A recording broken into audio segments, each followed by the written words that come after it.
Phone tapping వ్యవహారం ఇప్పుడు తెలంగాణలో రాజకీయ ప్రకంపనలు రేపుతోంది. అప్పటి ప్రతిపక్ష నేత ప్రస్తుత సీఎం రేవంత్ రెడ్డి కదలికల మీద నిఘా పెట్టినట్టుగా ఇప్పుడు ప్రత్యేకంగా దర్యాప్తులు బయటపడింది. ఈ వ్యవహారంలో డీఎస్పీ ప్రణీత్రావు కీలకంగా వ్యవహరించినట్టుగా విషయము బయటకు వచ్చింది.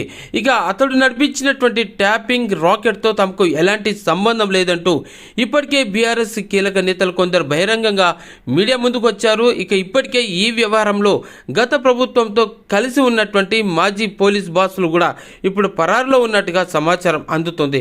ఏదేమైనా సరే తెలంగాణలో సంచలనంగా మారినటువంటి ఫోన్ ట్యాపింగ్ వ్యవహారం మాత్రం రోజు రోజుకు ఒక మలుపు తిరుగుతోంది. అయితే దీంట్లో ఆరోపణలు ఎదుర్కొంటున్న మాజీ ఐపీఎస్ ప్రభాకర్ రావు ప్రస్తుతం అమెరికాలో ఉన్నారు. ఆయన అమెరికా నుంచి ఓ ఉన్నతాధికారికి ఫోన్ చేసినట్టుగా సమాచారం. ఈ సందర్భంగా తాను క్యాన్సర్ చికిత్స కోసం అమెరికా వెళ్ళినట్టుగా చెప్పుకొచ్చారు. జూన్ లేదా జూలైలో తిరిగి హైదరాబాద్కు వస్తున్నని ప్రభాకర్ చెప్పినట్టుగా సమాచారం. అంతేకాదు ప్రభుత్వం చెప్తే మీరు ఎలా పనిచేస్తున్నారో అప్పుడు తాము కూడాను ప్రభుత్వం చెప్పినట్టుగా చేసినట్టుగా ఆయన చెప్పుకొచ్చారు. అంతేకాదు ఏదైనా మనం ఒకటే అని మన ఇళ్లలో కూడా ఎందుకు సోదాలు చేస్తున్నారని ప్రభాకర్ రావు ప్రశ్నించినట్టుగా తెలుస్తుంది.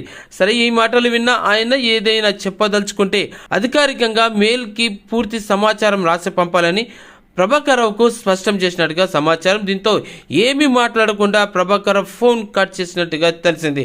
మొత్తం మీద చూస్తే ఫోన్ ట్యాపింగ్ వ్యవహారం మీద కేసు నమోదైన తర్వాత ఇంటెలిజెన్స్ మాజీ చీఫ్ అమెరికాకి వెళ్ళిపోవడం, ఎస్ఐబి మాజీ డీఎస్పీ ప్రణీత్రావు అరెస్ట్ చేసి విచారిస్తుండగా ఇట్లా అనేక రకాలైనటువంటి పేర్లు కూడా ఎవరెవరైతే ఇన్వాల్వ్ ఉన్నారో వాటి అన్నిటి మీద విచారణ కొనసాగించడం, అవన్నీ బయటికి రావడం అనేది కంటిన్యూ అవుతోంది.